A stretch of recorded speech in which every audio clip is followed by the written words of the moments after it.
Hello and welcome to the Round Ball Australia podcast. My name is Lachie Avil. Joining me today, not Christian Montague. Sorry, my Chris's, I get them mixed up. You know what? This is a funny story, actually. Welcome, Christian. How are you? I get laughed at in the messages all the time because I do the @ symbol on the keyboard and type in Chris and then enter to, auto-complete the name to tag a certain person. And Chris Macpherson, I always type in your name instead of Christian's because yours is a little space halfway through. It trips me up. But welcome back to the show. It's good to have you. Look, it's good to be back, and it's good to know that you're normally thinking of Christian but end up with me. So, you take what you get. It's good to have you here. Jacob Stevens, hello as well to you. Hello. We are in this nice little kind of Christmas, New Year's window now. Hope everyone's enjoying maybe the first couple of days of your holidays. Of course, Jacob, we have to mention 3-0. See you later. Enjoy your trip back home. Do we have to mention it though? Yeah, absolutely. It's Sunday afternoon. We've just seen the last couple of wickets fall. The death of Bazball. It's been an inglorious sight, but of course we are here to talk about A-League football. To be fair, I think we're getting the happy end of you though, Jacob, this weekend because your Adelaide boys put on a pretty good shift away to Perth this week. Yeah, a couple of, poor weeks in a row, not great performances, unable to get results and, travel away to Perth and despite the circumstances, injuries, red cards, get the job done, defend well. No, that was, certainly something to, lighten the load of having to watch England play and lose again. And, as you guys seem to think in the group chat, throw away a really promising situation they found themselves in, potential to win the match. So it's good somebody got the job done, and Arsenal won as well last night, which is quite nice too. So a couple of positives still to take from the weekend. He's in a good mood. It's good. Well, where I want to start tonight, Christian, it's a good opportunity while we have you here today. The Newcastle Jets and the Wellington Phoenix, I find them really interesting cases as we've kind of gone through this season, and they've both pulled off really good wins this week. And I think as much as they play very different styles of football, we've talked a lot on the pod about them kind of being in a very similar sort of position, maybe coaching-wise, maybe mentality-wise, maybe in their journey in terms of the fact that when they play against opposition, everyone knows what their weaknesses are. The Jets are a really good attacking team when they have position and possession. They're able to build up really nicely. But if they get caught in their kind of back third and the opposition team can press them well enough, then they are really susceptible to turning the ball over in dangerous areas and conceding goals in that manner. And the last time they played Sydney, I think they did that. Like 3 goals or so were caused by literally maybe whether it was a Costa Grozos or someone else in that kind of deep midfield area turning the ball over. And that was the Toure hat-trick game as well that got him his Socceroos call up. But they didn't allow that in this repeat fixture, which is really promising, and allowed them for the 2 goals that they did score, and they don't often go a game without scoring. You kind of feel that that's coming. Keeping a clean sheet means you win a game of football. And for the Phoenix, the Central Coast Mariners were not shy about the fact that they were trying to play the ball in behind pretty much every opportunity they got, but they managed it better. And this key flaw that, in both teams' gameplay that has been pointed out, we've said the whole time, if you can manage that well and you can cover up that crack, then the strengths of your system are going to win you games. And both teams did that this weekend. Yeah, they certainly did. And, as you say, it's not exactly rocket science. Wellington are going to play that high line of defence, and if you can get in behind them, then there's opportunity there. Newcastle, I'd love to say it's a high line of defence, but it's just a porous defence, let's be honest. I still don't think that Mark Milligan knows exactly what our best defensive lineup is. He's changed some interesting people there. I don't know if he learnt some things from, former mentors in Adelaide or something, Jacob, about, how not to defend, but he seems to be implementing that. And I was thinking that exactly as you started that conversation, Lachie. The best example of that is those 2 Sydney games at home that they've already played. The 4-1 loss where Toure got the hat-trick, and then the 2-0 win. They got caught out a number of times the first time around. I'd love to say that I think it's that they've learnt from that, but I think it's a momentum thing with Newcastle. Again, being a young side, if they can get on the front foot, they can get forward, some things work out for them. That first goal was wonderfully played. Dobson just capitalised on a ball, played it to Taylor, played it back. Devonish Mears got the stop. And then Dobson just kept pushing forward. Again, it's the exuberance of youth, right? It's a great opportunity. And, you have a look at some of Wellington's goals. It's similar things. It's just being there, continuing to push up, having numbers forward. They took opportunities when they were there. You then go to some, absolutely phenomenal goals with, Burton Cello, that strike from outside. That's just a freakish goal. And I'll tell you what, that's going to have people up and about. But both these sides are just as likely to turn out next week. And I haven't even looked ahead yet to see who they're playing. and ship 4 at the back because someone gets the bounce on them. So it's going to be a roller coaster ride, I think, if you're a Newcastle or a Wellington fan. But at the same time, if they can get a couple of these, as Newcastle have done in the last, well, realistically the last 2 weeks, but if you go back to the Auckland game, they got the win as well. The weather helped them there a huge amount, I think, when that torrential rain came down.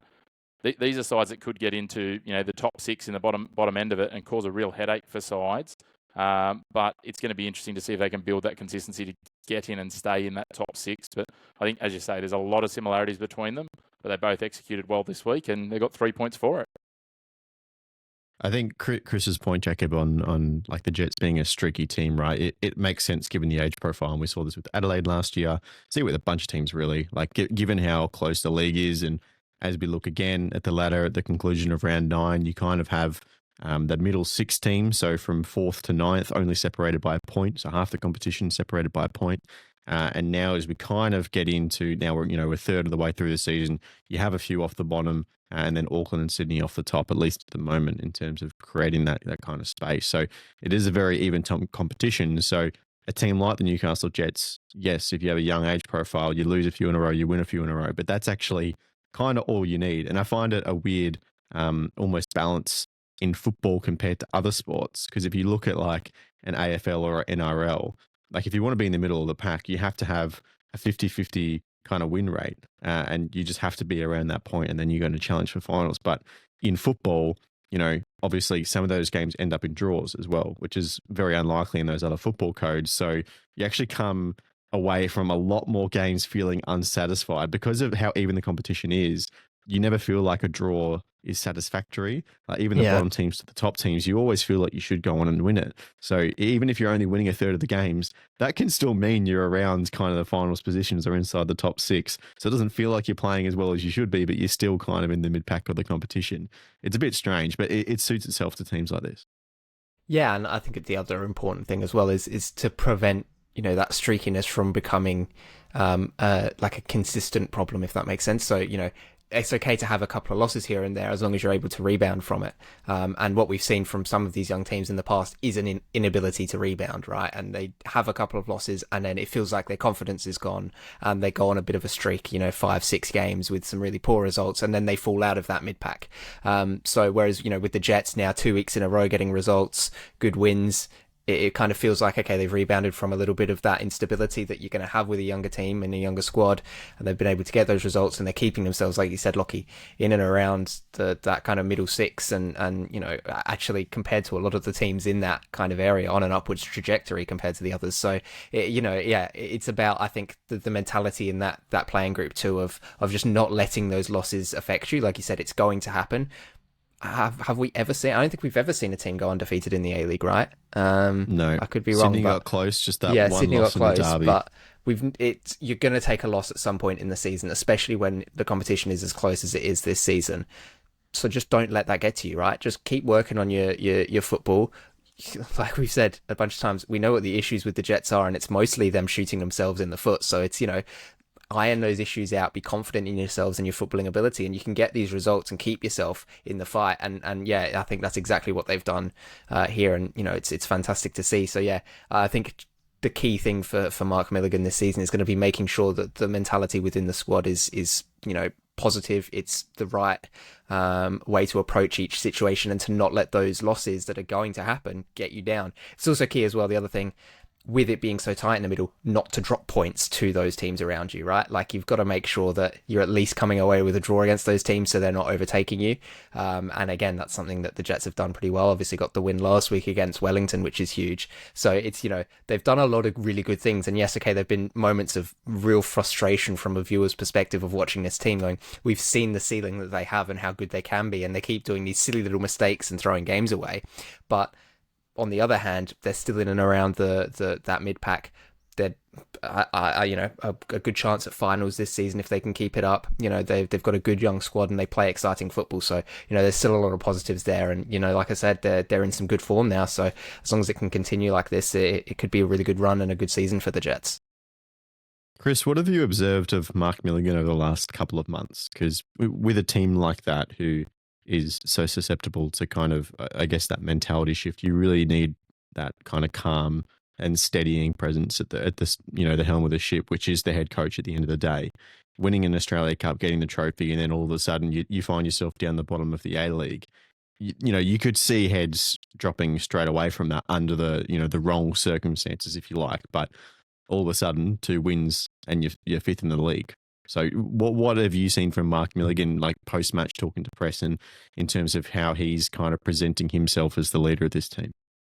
I think, and we saw this as well from Rob Stanton early in the piece where, Millsy's taken the responsibility, I guess, when you see him in the press conference. He's taken the ownership, he's taken the leadership, he hasn't taken the easy outs and, put the blame on youngsters. Like, we've had like young guys like Max Cooper and stuff that he's brought in, but he hasn't gone and then pushed them out and taken, making them the sacrificial lambs. He's really pushed on. He's been consistent with players, and the messaging's been quite consistent that essentially I've got a strategy and that strategy will work. And if his strategy is what we think it is based on what we're seeing on the field, that strategy is we'll score 4 if they score 3. They've got the worst defence in the league, but they've got the best attack in the league. If that attack continues to exceed that defence, to your point, you win more games than you lose. You'll get a few draws in the midst. They haven't got any of those yet. But, they've won 5, they've lost 4. Other way around. But, they're getting those results on the board, starting to go in the right direction. I think the other thing that you can't underestimate, these 2 games where they've put things back together, there's been a certain guy coming off the bench in Cotta Mizunuma. And from talking to players, he is like a coach out there. His enthusiasm, you only got to watch the guy, what it means for me, wears his heart on his sleeve. He's the perfect import. We're talking about imports before off the air. He is the perfect import. He's someone that seems like he cares, he's invested, he wants to be out there, and he's so encouraging and positive around the young guys. And I think, the experience he's had over in the J-League, all those sorts of things, he's ridden the roller coasters with the clubs he's been at. He's done all of these things before. So to be able to have that person who's sort of reassuring you alongside, a former Socceroo at the helm, so long as that messaging stays the same, and I touched on Rob Stanton before, that messaging, unfortunately for Rob, turned. There was some other factors in that, and I don't want to go too far down that because it's, long gone. But if Mark Milligan can keep that, get the results happening, and again, you talk about the momentum, the continuity, the consistency of results. The Jets last year under Stanton equaled their best ever undefeated run. It was just way too late in the season for anything to make a change. They got their equal best ever win when they pumped the Mariners 6-0 late in the season. But again, you need to start well, and they're starting to do that. Is it going to be, an ongoing upward trend? I don't think so. I think it's going to be a little bit of a roller coaster, but so long as there's more peaks than there are troughs, as I said, I still think they can cause massive damage come finals time, and they're going to be a team that teams won't want to play against because they are streaky, and in big games, streaky is hard to take on. On the Phoenix, Jacob, look, a 3-1 win is massive for them. It's been over 400 days since the Phoenix won a game by more than 1 goal, ironically, against the Mariners. And, part of me looks at this and goes, okay, it's the Mariners. This is a team that, despite, a pretty good start to the season in terms of the first month, they're a team that everyone kind of expected to be down the bottom. And now they are down the bottom after a kind of little bit of a reset in their form. And there's lots of rumours around what's going to happen to them in January in terms of obviously the ownership, but potentially coaches and players coming in as well. As that Sydney Olympic link kind of goes stronger and stronger. But I thought they played really, really well. I mean, the only goal they concede pretty stiff on young McCarron coming in, in the first 15 minutes as a goalkeeper sub for Oluwayemi, who went off injured with a little swollen ankle, I think it was. So hopefully nothing too serious. But the Phoenix were great. The goal that Corbin Piper scores to open it up, Nagasawa wins the ball high up the field, which is what they want to do. The high line allows other players to be further forward and exert pressure in that further part of the field and win the ball back and score a goal. He's been really crucial to what they're doing. And even, at 1-1 going to the halftime break, you've kind of seen this team shut down in the past, but they came out of the blocks really hard in the second half and put the pressure on, and it ended up being a pretty comfortable victory. Yeah, and I think the key thing there is getting that opening goal. It kind of feels like over the last few weeks, the Phoenix have their thing that's killed them is obviously not scoring goals, but also conceding first and then just kind of shutting down from there. So it was, good to see them open the scoring here. And then I think that kind of gave them that renewed confidence of, we can score. Actually, we do know how to do that. And then to come out, like you said, in that second half and just put the foot down and just keep on top of it and by, what was it, about 52, 53 minutes. That's it. It's 3-1, game's over. And, you know, I think that's kind of the Wellington game plan, is just get on the score sheet first, and then it's your game to play. Especially when you're playing a high line, obviously you've got that threat of always being exposed in behind, but I think, you know, they did a pretty decent job of minimising those kind of plays from the Mariners in this one. So, similarly to the Jets, it's like these pieces are starting to come together. And again, we have seen what it can be, and this game was a perfect example of how good they can be, but it's just those moments of inconsistency. And I think recently it's been their lack of efficiency in the final third. They've just not, it's not even finishing chances, they've just not even created many great chances recently. And you know, to get 3 in this one, I think that's going to be a huge confidence boost. And like I said, kind of that renewed sense of, okay, we can score goals, we can be an attacking team, and we can win games very, very easily. And like you said, Lachie, it's the Mariners, and they're kind of starting to fall back towards where everybody thought they would be at this point of the season after a pretty hot start. But it's still, you know, with the way that Wellington have played football, there's still always the threat of conceding goals. And, you know, they didn't. Okay, yes, they conceded the one, and like you said, goalkeeper sub and all sorts. But it just was a clean, efficient performance from the Phoenix, which I think is something that their fans really want to see. Like you said, a lot of their wins are 1 goals. They just don't. Well, it's only been 1 goals for, you know, over a year now. So it's like, to get a kind of more comfortable win where they played well, they didn't make too many mistakes. It's just, I think it's a little bit of reassurance. And, you know, again, they're part of that mid-pack now. They're still in it. And, you know, we've got Paletti writing Chiefy off, saying he should be sacked, and it's like, well, no, because it just takes a week like this, you get a good result, you're back in it. So, I think the Phoenix are kind of, they're not going to be as lights out as they were 2 seasons ago, right? And I think we've kind of seen that already. But they are still a good football team on their day. And I think it's about just making sure that they find that day more frequently than they have been doing this season. And they did it here. So, you know, hats off to them. And I just want to touch as well on Oluwayemi.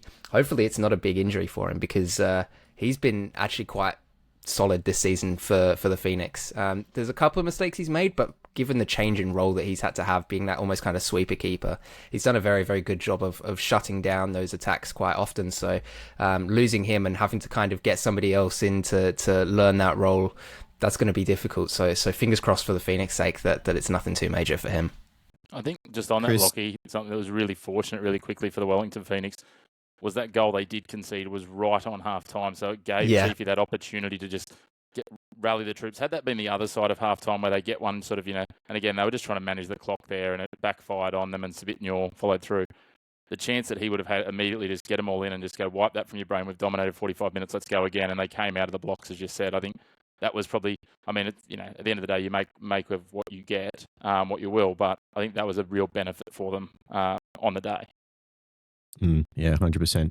So over the past of the last 5 rounds for all these A-League teams, every single club except one has won at least 2 of those games. And the only club outside of that 11 is the Central Coast Mariners, and Chris, they've won none of those recent 5 games. So as much as we keep talking about the evenness of this season, no one's won more than 3, by the way, in their last 5 as well. So it really just shows you how compact that is in terms of form. But the Coasties are really becoming the outliers here. And if not for that miraculous, first round F3 derby against the Jets, then they would be 4 points off the pace of 11th in a season, which we keep saying is one of the tightest of all time. Are we seeing, is this kind of what the Mariners are going to be until potentially when the January window opens and we may see some changes? Well, thankfully for Mariners fans, the January window is not that far away, but I think so. You have a look at them, and this is a team that got 7 points in their first 4 rounds. And those points, as you said, a ridiculous get out of jail that, look, it hurt to watch. I was there. All of a sudden, you got a penalty to seal it 3-2. It goes the other end and you go down 3-2. They got out of jail. Well done to them. They beat a Perth Glory side that, let's be honest, hadn't been, influenced by the lion or the goat or whatever Adam Griffiths is this week. I'm not quite sure. I still can't get over. But anyway, those are the 2 wins of the season. It's a split second, could have been a loss, a 1-0 unconvincing win against a team that was travelling pretty poorly. And all of a sudden, that's all that's the difference between them hanging on to the pack and being well adrift. I think, if I'm a Central Coast Mariners fan, I'm a little concerned. Actually, I'm a lot concerned, but optimistically looking towards that January transfer window and, hoping that the changes that come are positive. But as you touched on, depending on which way the pendulum swings, it's a small market club with, possibly new power brokers coming in. As we've seen at other clubs, even look at Newcastle, the ownership took a long while to settle in. Some would still argue they still haven't fully, with some of the changes that have come and gone. It could still be a rough 6, 12, 18 months for the Mariners, depending on how it shapes and whether or not they do actually get that deal done in time and the new cash gets plugged in or the new opportunities are taken in that January window. It could be a long season. It could be a long season indeed. Jacob, in the chaos slot on Saturday evening, it delivers again. How good is that 9:45 kickoff on a Saturday evening? It always brings good value for the A-League. The key point out of this match, a 1-0 win for Adelaide, of course. There was chaos towards the end, and we'll get to that. But the Brazilian, Anselmo, you've been bringing his name up a lot so far, despite the fact that this is the first football match that he's started this season, because he's just not been in the squad. He's not been in the team, and he's been this big, not marquee, but you know what I mean, like big name player that's supposed to make this massive impact, and he hasn't been a part of the team. But he's come in, and on his first start, I thought he played really well. He's dropping in, and that link-up play and the build-up and the hold-up was really, really strong. And, that flick-on header for De Cooley to run in behind, who also I thought played really, really well, despite being a player that hasn't impacted the scoreboard as much as you'd probably want him to, was just so good. Like that flick-on header is probably something that's attempted actually a fair bit, but it's never really been a skill that's been executed superbly in the A-League, I think. But he just nailed it. And obviously, Sutton goes on to make the save of the penalty and it's still 1-0. But I thought his overall play was really good. What did you make of him on his Reds starting debut? Yeah, it's very interesting because a lot of the talk about when he first joined the club was, here's our new number 6. He's going to be this defensive midfielder, which is where he's played a lot of his career. Kind of like Isaias was for large portions of his career with Adelaide, and it's going to allow kind of those younger, more attacking midfielders to get up the pitch and have a bit more freedom, knowing that there's that support behind. But everything we've seen of Anselmo so far, he's actually been playing further forwards, either as a 10 or in this case, kind of as that second striker alongside Jovanovic. I remember in pre-season, Adelaide played a friendly match against Metro Stars, and he started as a striker and scored a goal, and everyone was a bit surprised about, what's he doing playing up there? But it's clearly something that works, and I think what it's done is it's created again that dynamic up front of, like a tall and a shorter striker in a way, which is something that Jovanovic had a few years ago when Ibasuki was at Adelaide, and they had a really good and effective partnership where, you'd play those balls in towards Ibasuki, who could hold the ball up nicely, and it just allows a little bit more freedom in movement for Jovanovic to not have to be kind of the focal point at all times.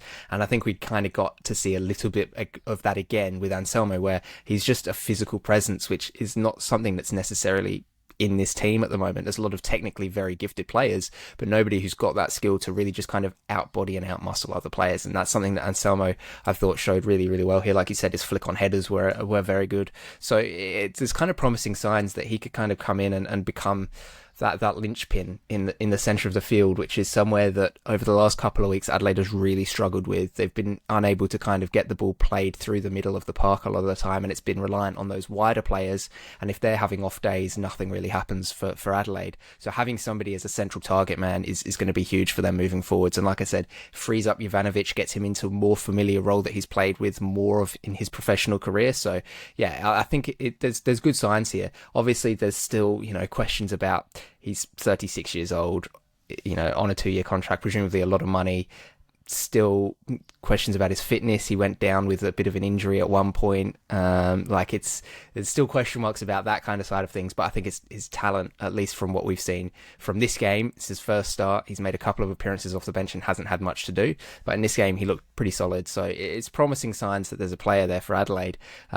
It's just about, again, this felt like kind of the inverse of some of the performances Adelaide have had this season, where they've been really good and not gotten results. This one, I thought, honestly, Adelaide were not at their best or even close to it, but they were able to come away with the win, and that's kind of a good sign as well, that things are going to start to turn around hopefully for this club, and fans came into the season not particularly optimistic, but I think given the performances that have happened already and the hot start that the team did have to the season, people were starting to buy into it again and going, oh, they're going to, challenge for top two. They're going to be they might win something this season.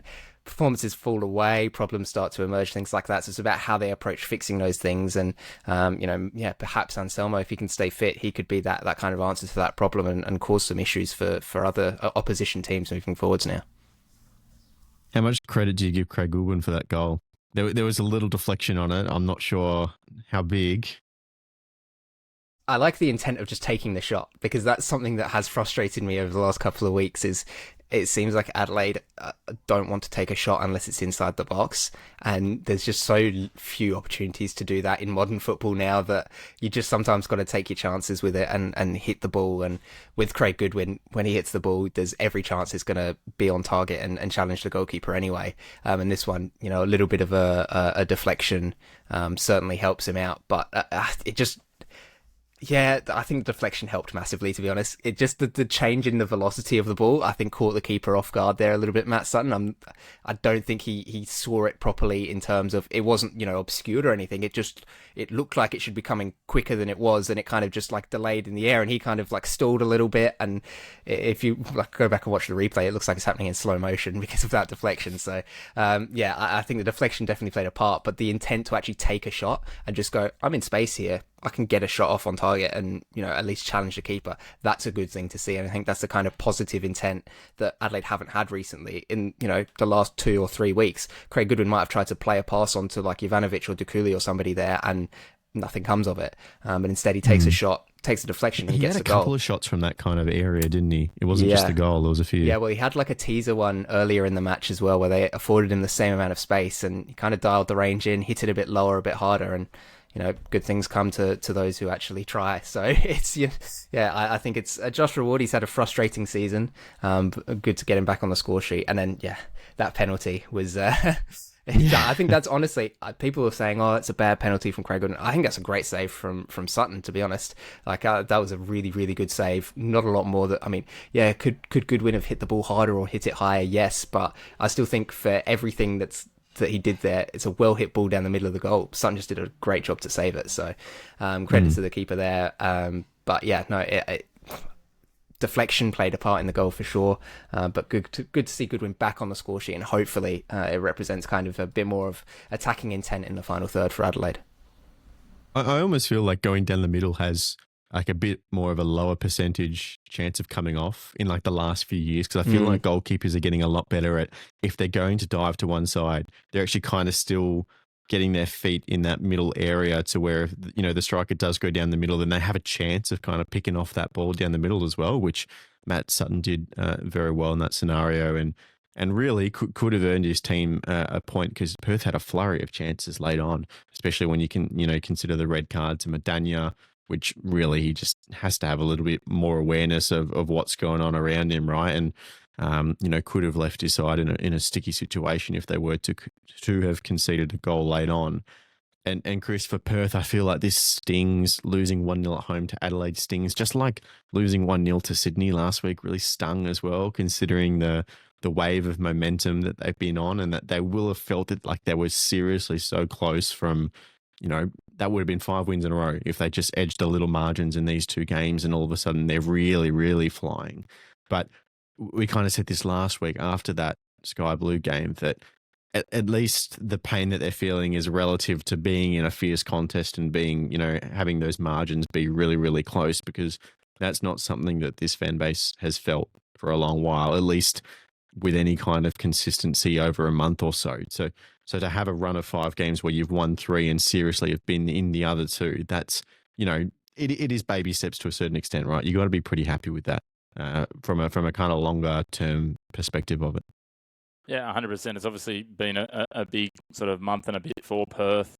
But as you say, being in those games, in those contests, I would have loved to have seen a heart rate monitor on Jacob when Brian Kaltak went into the net instead of the ball. I think he would have been riding that pretty high when you see the side netting ripple, but you realise that it's a man from Vanuatu, it's a player, not a ball going into the net. But it's positive. I mean, go back not that long ago, the end of October, what was it, 4-0 against Melbourne City, and then 2-0 at home against the Melbourne Victory side that, let's be honest, yes, I know they won, and we'll get to undoubtedly shortly the Derby, but they aren't exactly a side that's been, knocking the socks off anyone and weren't at that point either. So, it's a short time, but a lot has turned. They've got those 3 wins. The big thing is they've just got to not be in a situation, they've got City and Victory now over the next 2 games, and they get the Mariners and Brisbane at home. If they've got another 3 games of those where they're like, oh, well, it's a hard-fought loss, it's when you start to get into Newcastle Jets category from last year of, like, hard-fought losses don't count for much. They're good for, confidence and resilience a couple of times here and there. But if you start getting 3 or 4 or 5 of those strung together in a, 6 or 8 week window, it's a bit like, urinating in a wetsuit. You get a warm feeling, but it's not much good to anyone. You got nothing to show for it. So, it's tough. I think positive at the moment, but I will hedge that a little. He's pulled that one out of the file cabinet, hasn't he? That's a good one. I might keep that one.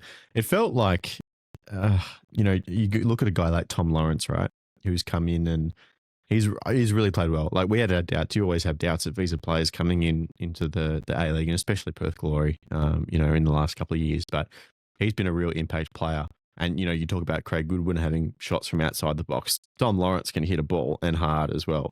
It looked like he almost had 4 or 5 Adelaide defenders like diving at him to try and get something on it in terms of a block, because they all realised they'd allowed a little bit too much space just on the edge for him to have a shot. But, that one, the Caltech chance as well, the ball just sails through the net ripples. Who knows which part has actually gone in. They were so close. So no massive pressure, I think, on Perth. Adam Griffith settling into the full-time role. I think there's more from them to come for sure. We just want to see wins, Lachie, so we get more of those press conferences, right? Exactly, right. Exactly. We want more press conference moments. He's been good content so far. And he got like the world of Australian sport talking as well, which is quite funny. It was good to see the breadth of people responding to that. But Macarthur Brisbane, a fascinating game. And I think a lot of this is going to come down to VAR is where the kind of conversation off this game has gone from. Obviously, 2 penalties. I'm not sure. Maybe we'll just go through quickly, guys. What do we think? I think the first one is Stone Cold Harrington, just a little bit of lack of experience, just leaves the leg out. The second one, the hold on Sawyer, I'm not sure. Is the hold outside the box? That's maybe the only thing that could save Brisbane. I think the hold started outside the box, but at the end of the day, he held on till he ran inside the box. And, it's the old number 1 rule of football, right? Like, if you don't put yourself in that situation by holding the jersey, the referee's not going to give a penalty at all. So if you're going to do that close to the edge of the box, you run the risk of that happening. Yeah. Like, I don't think I'm going to be honest. I've got no sympathy for Macarthur in that situation. For Brisbane in that situation, because you put yourself in that situation and you've put yourself in a scenario where the referee, the VAR, someone has to make a line ball call, and line ball calls, either go with or against people, or in, Newcastle Jets in a grand final, the VAR just doesn't turn on. But I've let it go. It's okay. But yeah, it's one of those things. If you leave it to a split hair decision, yes, he started outside the box, but the player was fully inside the box, which suggests to me that unless the elasticity of the jersey is super strong, his hand's probably inside the box. And again, different angles, all those sorts of things, but don't hold his jersey close to the box and it doesn't happen. Jacob, I think it's exactly that, right? That's a risk you're always taking as a defender. And it's something we always hear brought up as well about, the risk of putting your foot in that kind of challenge. And it's the same thing with holding a shirt. It was England's primary strategy in the 2018 World Cup was just win a corner and then have Harry Kane just get grabbed by players and fall down and win a penalty. And it was super effective because people just kept doing it. It's you've just got to know better. It's been around for so long. The defenders have been grabbing and referees are starting to notice it more. And usually, more often than not, they're catching it before the free kick or the corner is taken, right? And they're in there having a chat with the players. But in this one, if you're going to, that was just so blatant that you can't really feel too hard done by there. The only other thing with Harrington's one that I have seen brought up was that there was a similar kind of situation in the Adelaide-Brisbane game the week before that wasn't given as a penalty. And so, there's where's the consistency question all over again? And look, I think it probably should have been given last week. So, I think it was the right call made. Again, it's one of those ones as you just can't make challenges like that in the box. And if you're going to, you've really got to get the ball. You've just, it's just silly little mistakes that have hurt them, to be honest.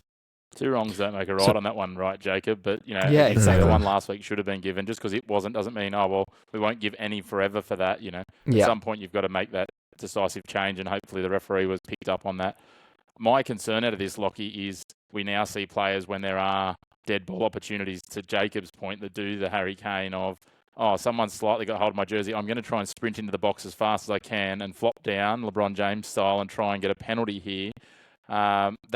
That's always my concern, right? Like, footballers at times are really smart. At other times, as we saw here, they're really not.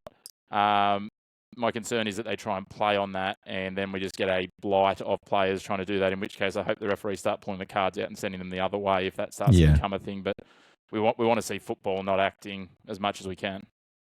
For sure, 100%. And this led to, all these incidents led to some fascinating post-match press conferences with Michael Valkanis and Milos Stojovski as well. So tackle Valkanis first, and he did open up by talking about the fact that there was just, 2 moments of stupidity from his players. He didn't shy away from that. He didn't say that, it couldn't have been prevented. It absolutely could have. If they don't make 2 individual errors in those moments, they're walking away with 3 points. But there was frustration with the officiating in the VAR process as well. So Valkanis said in the post-match, quote, "I don't know why VAR is never checked. It's like it's unplugged and never checked. It's like VAR doesn't work for Brisbane. I don't know if there's anyone up there." And then he goes back and forth with Paletti, actually, who was, the journalist at that game, asking him some questions. And he's talking about asking for accountability for the referees because it's unfair. The whole line of, we work really hard and nothing is ever checked. He even, brought out the Thugs line again. He asked for a Premier League style TV show where, Michael Owen comes on and reviews all the decisions with John Moss every month. And I think the main thing that I want to put forward out of this is just clearing up some misconceptions about how VAR works. So the line that Valkanis uses, and it's the most common one that people go to when they've had a decision against them, and it's moved on from quickly, is the idea that VAR is not checking decisions. And this is just fundamentally untrue. And, Football Australia do these kind of media briefings with John Moss and the referees all the time. And VAR is checking everything, whether it's, they're in the booth, they're watching the game. Just if you don't see the little tag come up saying VAR is checking blah, blah, blah on the screen on the broadcast, it does not mean that they have not seen it and are not looking at it.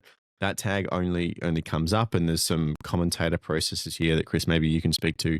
But that only comes up when in a review of an incident, like there's a potential error that they're investigating, right? So it's like, for fans of F1 as well, you note something to see that, just to let people know that you've seen it and you're looking at it, and then maybe you have to make a decision on it. But VAR is watching everything. And if, they look forward and they say, this is the decision, is there a clear and obvious error? If the answer is no, then within 10 seconds they move on and you don't see anything. But just because you don't see anything, Chris, it doesn't mean that things aren't being done.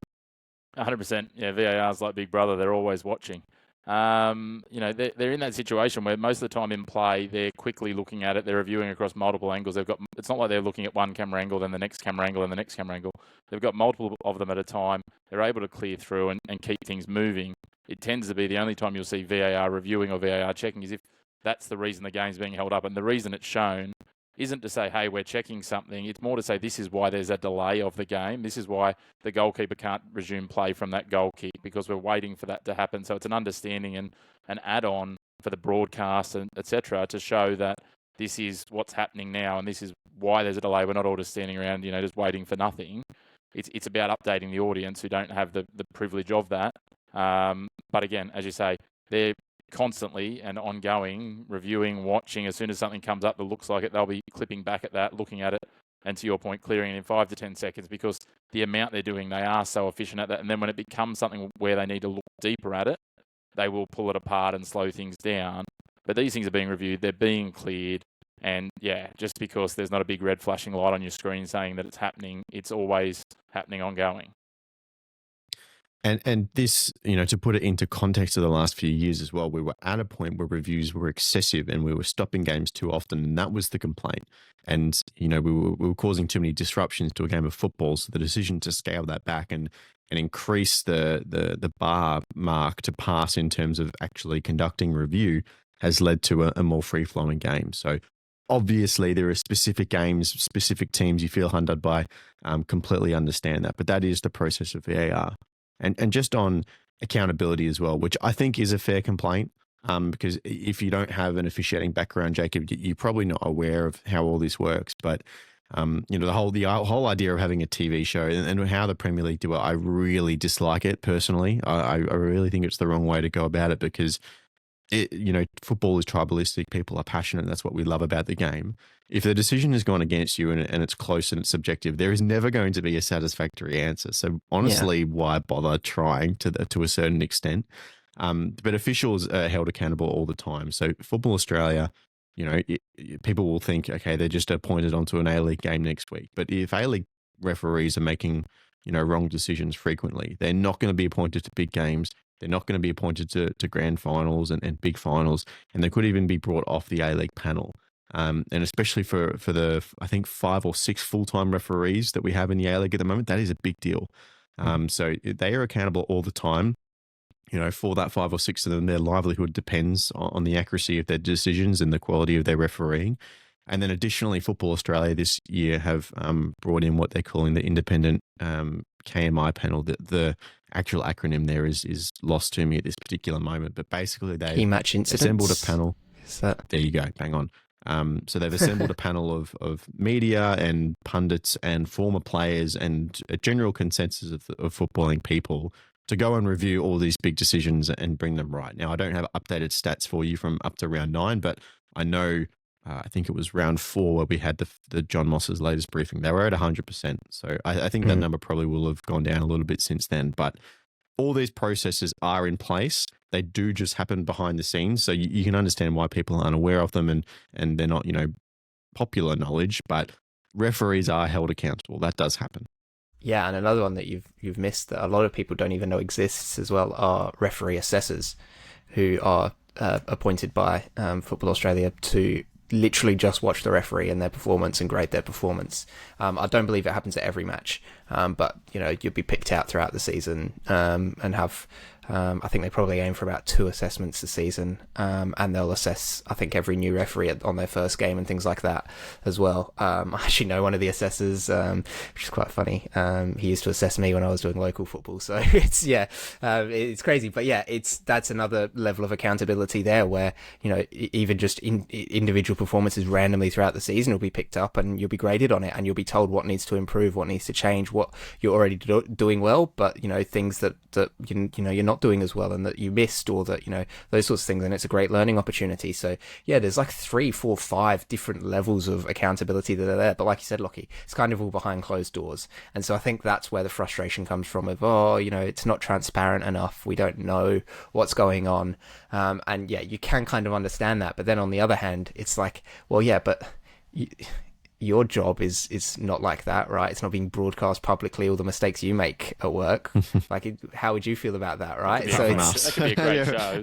Our mistakes go around the world.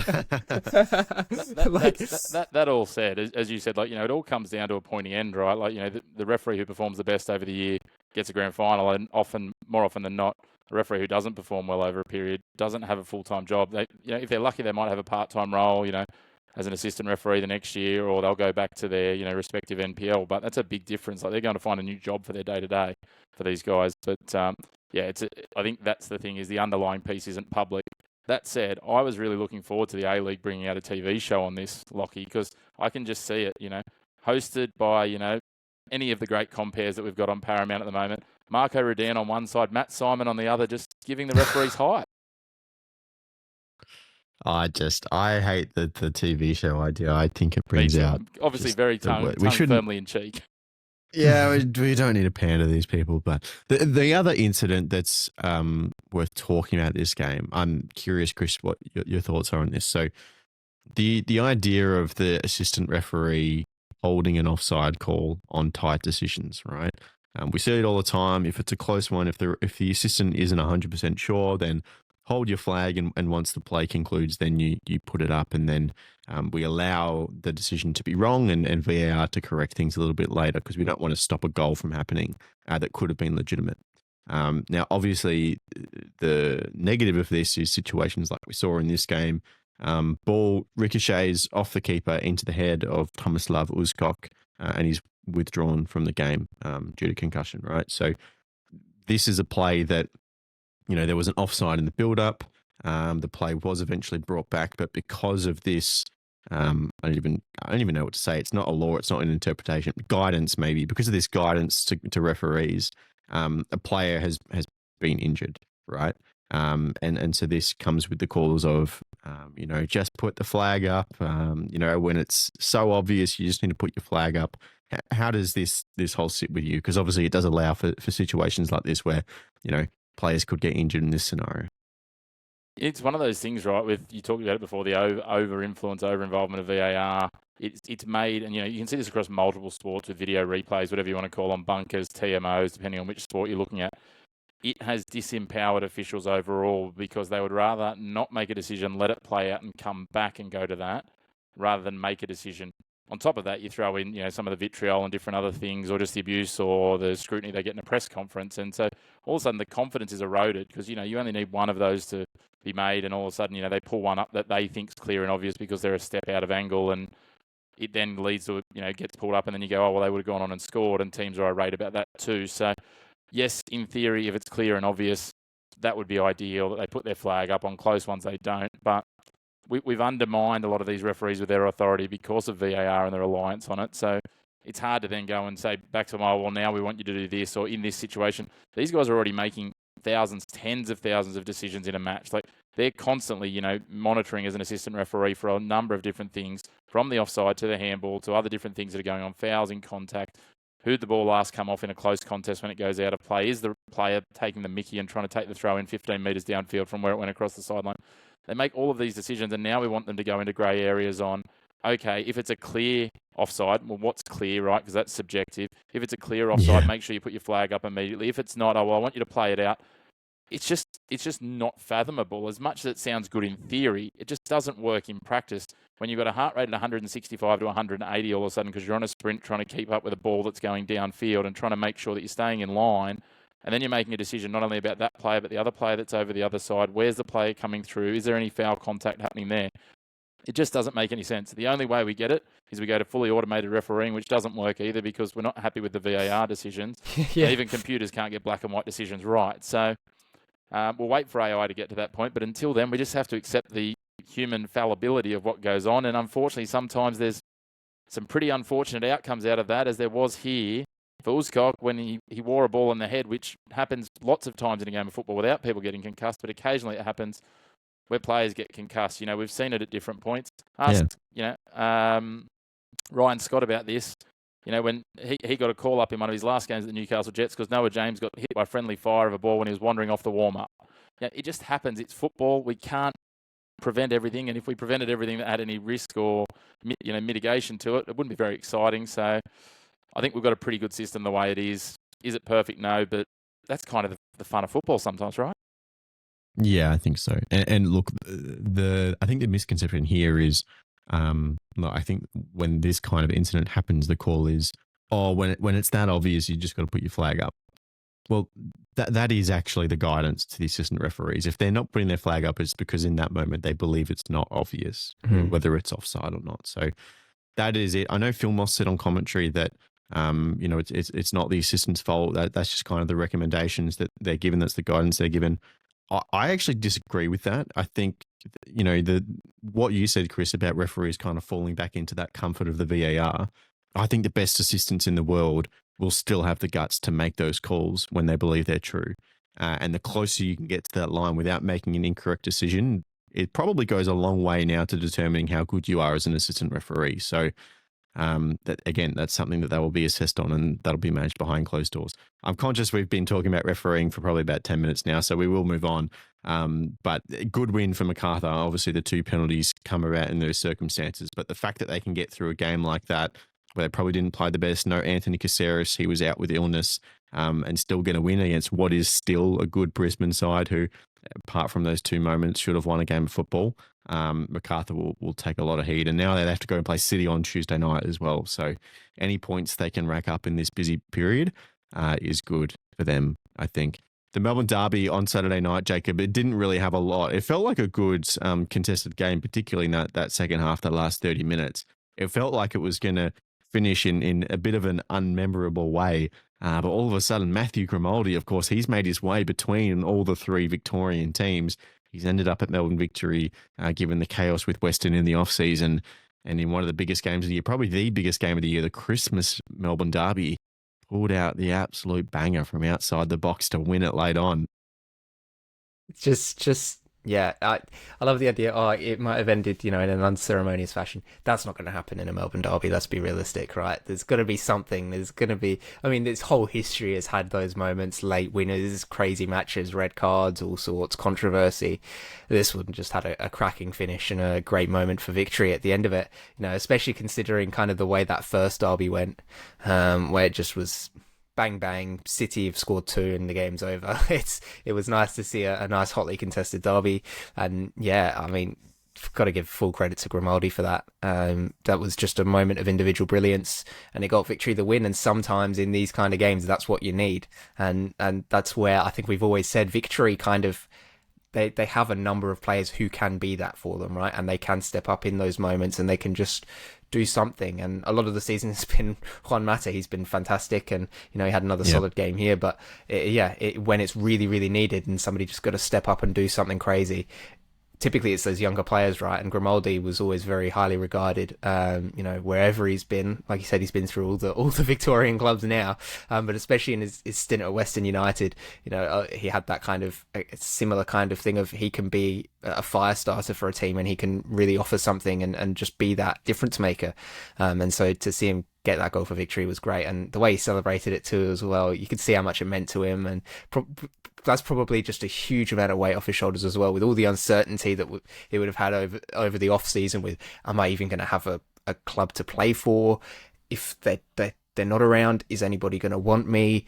When they sign me, I'm probably not going to be their starting player, so I've got to work hard to get to that point. Then when I do it, I've got to, make an impression, and he's just gone and done that, right? So it's, I can imagine how amazing that would feel for him, and it was great scenes as well at Amy Park, to see that victory and just absolute limbs, and if it felt great to have a moment like that in the derby again, because that first one this season, it felt like a little bit of a letdown. So it was nice to have something to really bring a bit of spice and fire into this game again. And a fantastic goal, fantastic effort, and Victory will be very happy to take away the 3 points there. And I think it's kind of a little bit of a theme this week, mentioned with Adelaide, we said with MacArthur as well, perhaps not having played the best games but getting 3 points. With the Victory as well, you wouldn't have been, if it had have ended in a 0-0 draw, you'd probably have said, fair result. So the fact they've been able to have a bit of a smash and grab and get those 3 points again, that's 3 fixtures this week where it feels like teams just made the best of a perhaps off game for themselves and still managed to come away with points. So no, that was a big moment, and perhaps starting to mark the turnaround in Victory's season as well, right? Obviously got the win over Adelaide in the original rivalry last week, gets the win over City in the Melbourne Derby this week.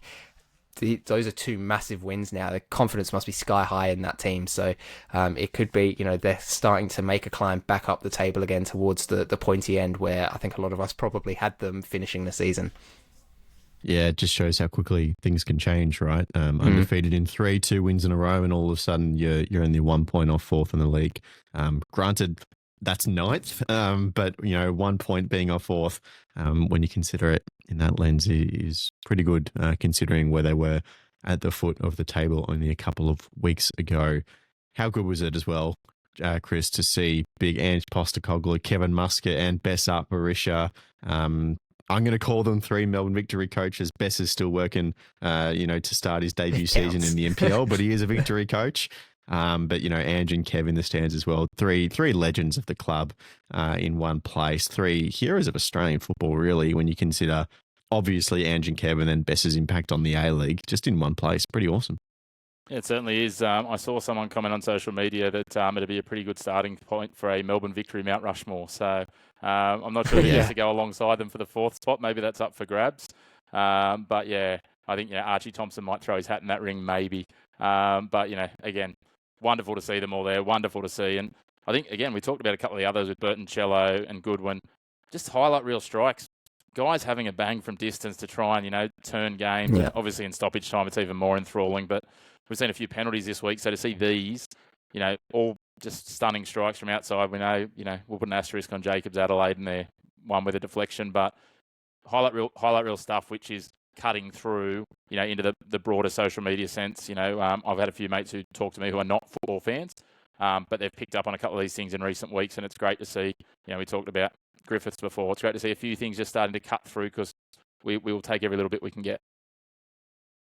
Yeah, absolutely. Another interesting little tidbit on this game, we saw Steve Rossage, of course, has just been appointed as the new CEO of the APL, and therefore the A-Leagues. His job doesn't officially start until the 5th of January, but he was on the broadcast with Zappers with a quick little 90-second interview before the game, which is a good thing. One of the priorities we've said is that we need a face for the league, we need a leader. So the fact that he's getting out in front of a camera already, I think, is a positive sign. It was very non-committal in everything he's saying, so...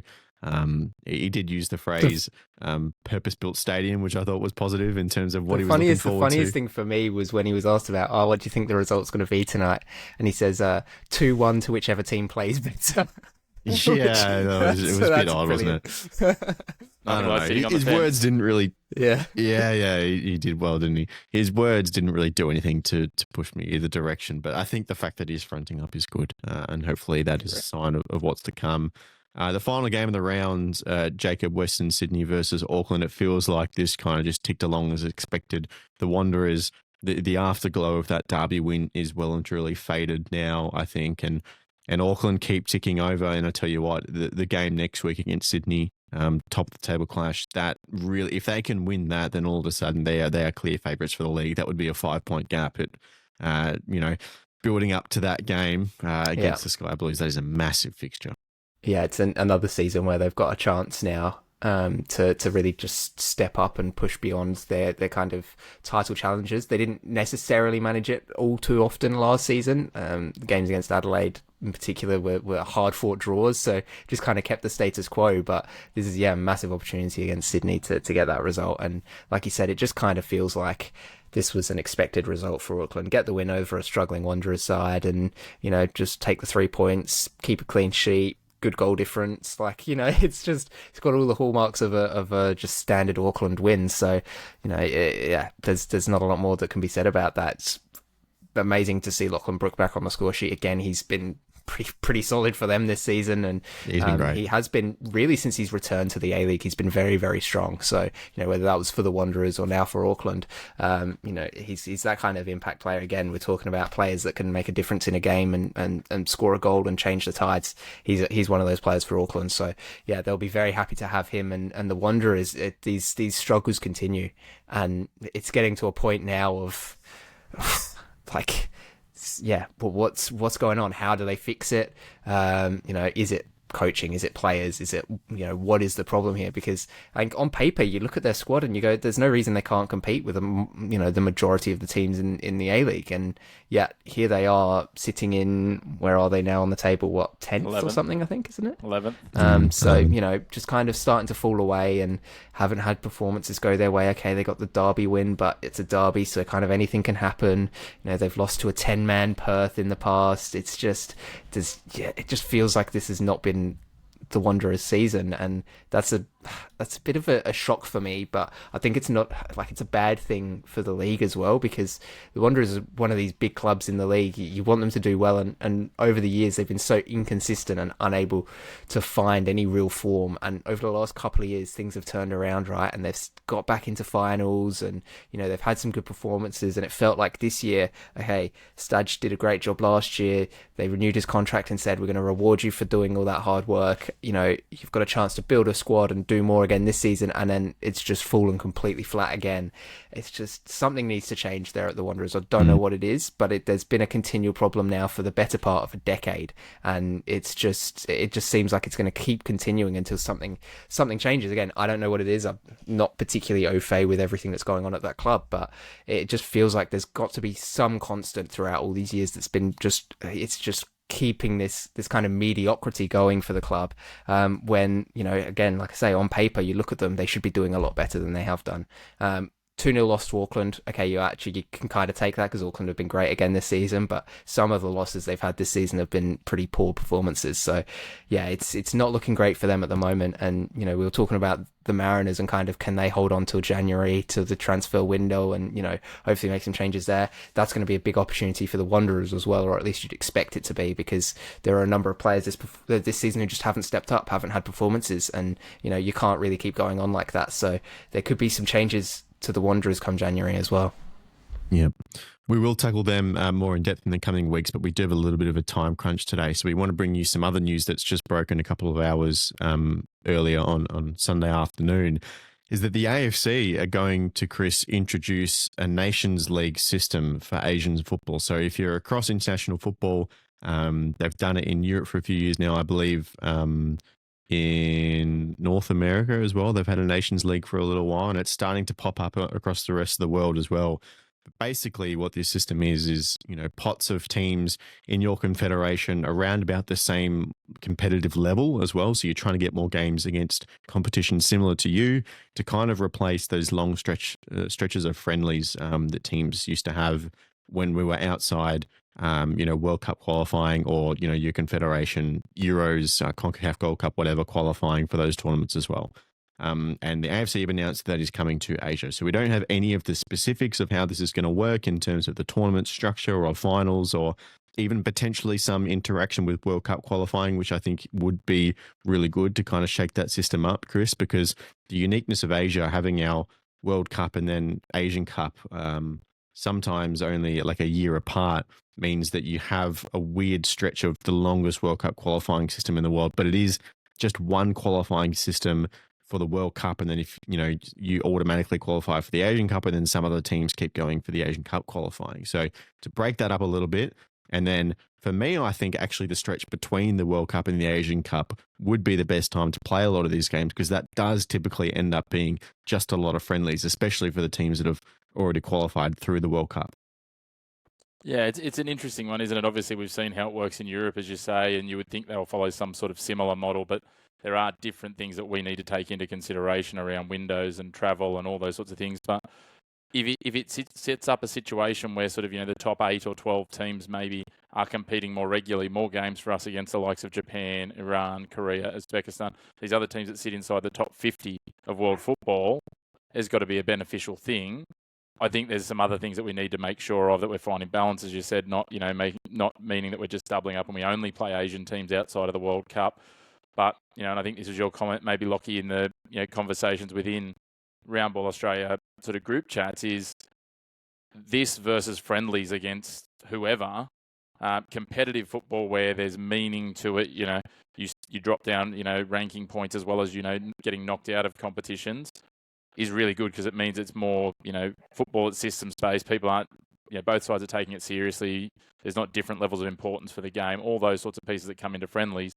It's competitive. It's more hard-nosed. And again, as I said, especially those 3 teams that sit above us in the rankings, if we can get more opportunities to play against Japan, Iran and Korea at the moment, I think that only bodes well for us, because they're around us. And that's, what's the old line? Steel sharpens steel, right? So playing them in competitive fixtures will be good, if they can manage to integrate it with some World Cup qualifying, so we don't just end up with a plethora and a boon of Asian games that, some of them that feel like they then don't mean anything because we're playing against, Tajikistan 3 times in a 4-year cycle or something, then I'm okay with that. But again, it's going to be a fine line. It's going to be interesting to see how they balance it, and I'll probably reserve my full judgment for when we see what the actual model and execution is going to be. But like you, I think that little window that you've talked about in between the 2 major tournaments makes sense.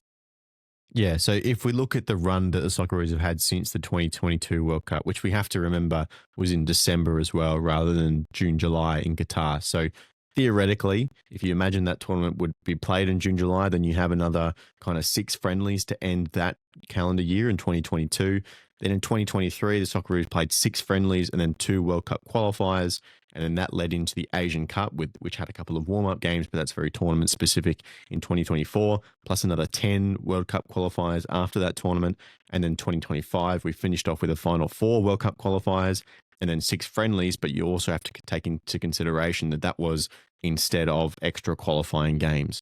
And then 2026, we'll play 2 FIFA series games in March before we get into the World Cup. So it really is that kind of 12 to 18-month period theoretically between the World Cup and the Asian Cup that has just a significant amount of friendlies for all those nations that have qualified. So that Jacob feels like the really good window, and to have more competitive games on Australian soil as well against big teams. You see the comparison in the attendances that we get in the second phase compared to the third phase of qualifying. When we are playing those bigger nations, it's so much more substantial. So I think there's even an opportunity to say that however they structure the tournament, you know, if you have maybe the top pool is just top 4 teams rather than having 8 and splitting them over into 2 pools. If it's something like that, then, you know, maybe if you're in that pool, you're playing that game instead of your phase 2 qualifiers. Maybe you get to skip that phase. So the top teams like Australia are hopefully playing more games against Asian teams that are actually closer to their skill level instead of the phase 2 games where there's not a whole lot of interest, at least from a supporter perspective, where, you know, we set these records for most consecutive wins because the teams just aren't at the level. But, you know, for a team like Australia, we do that and then we struggle in phase 3 qualification. So more games around that level feels really valuable.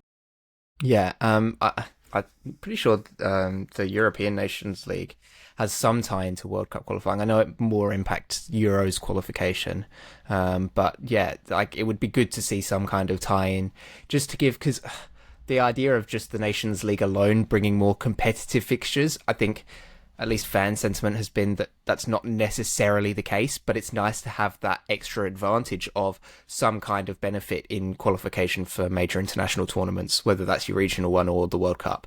And that's kind of where it's super important because it's giving you almost like a double out, right? It's giving you that extra lifeline of if we perform well here, it's going to help us out in qualification, which means that there's going to be less strain put on us there.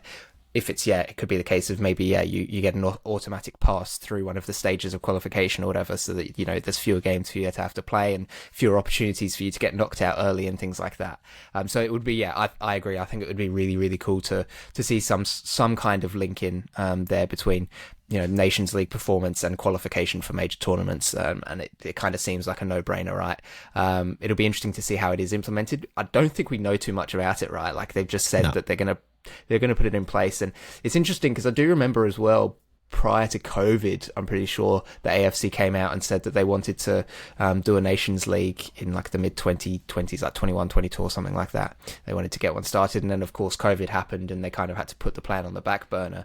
So it'll be interesting to see, you know, how much, if anything, has changed from kind of what they had envisioned at that point for how, you know, international football looks now and things like that. But no, it's a good sign, I think. And, you know, it just means that these kind of, these windows where there's nothing really happening, it's giving something. There's something there now. It's not, you don't have to go out there and find friendlies, and, you know, other teams in other parts of the world might not be interested in either coming all the way to Australia, or Australia has to travel somewhere like South America or travel into Europe or whatever, and it just becomes a little bit of a logistical nightmare. You're getting that opportunity to play against good Asian teams again. So yeah, look, I like it. I think it's a good move. And yeah, fingers crossed, like we've just said, there's some kind of tie into qualification for World Cup and Asian Cup, because that would be a huge benefit for the teams that do perform well. It will give extra incentive to perform well as well, right? It's not just glorified friendlies. There's genuine reward if you do well here. Absolutely. All right. We'll bring you more information and the specifics of that tournament as they're released to the public. These things are usually done by cycles, and of course cycles come and go with World Cup. So I think you can expect more information in the next couple of months on the format of this competition. Finally today, Chris, one last point. It appears that the Serie A game in Perth is back on, which is, I think, a very conflicting feeling for a lot of Australian supporters. The news reportedly is that the Serie A president, Ezio Simonelli, has met with Gianni Infantino from FIFA and Pierluigi Collina, who is probably one of the most iconic referees of all time, who now heads up FIFA's referee department. Apparently he's given different kinds of assurances as to, you know, the quality of AFC referees that might take hold of this Serie A game. It feels like the Ali Reza Fagani treatment might be on the cards, which would be, I think, funny to watch for all of us. But I don't know. We've said pretty much everything there is to say on this game, apart from the fact that it does appear again like it is happening. Yeah, it's been on, it's been off, it's been on again. I think the biggest winners, as you say, out of this announcement are possibly Christian Monaghan and Ali Reza Fagani. So Ali Reza might get to officiate a Serie A match and add that to his very burgeoning collection of matches that he's done now. He's considered in world circles as a very good referee, as we saw from the Club World Cup, right? So I can't see why they would have a problem if that's probably what's cleared the air. And as we said, Christian Monaghan can now finally go to Perth and not just go and visit all of his football friends, but actually get to a game of his beloved Serie A. Yes, absolutely. So Kalina is the man that appointed Ali Reza to the final of the Club World Cup in America this past off-season. So that link is there. Don't be surprised if Ali Reza in the Serie A happens in February next year. But that'll do for this episode of the Round Ball Australia podcast. Hope you're all enjoying your holiday period, whatever you celebrate. Christmas is coming up and New Year's as well. We're going to try. There will be 1 or 2 episodes a week. I promise you they might pop up on some different days than you're used to, but just keep checking your feeds. If you've got a long drive up or down or left or right at any point to go catch up with your family. But hope you have a great time. Chris Macpherson, thanks for coming on the show. Yeah, good to be back, mate, and happy holidays, everyone. Jacob Stevens, cheers. 3-0. We'll see you next week. Go up the Aussies. Thanks you all for listening at home. Hopefully you have a great time and we'll see you next time. Goodbye.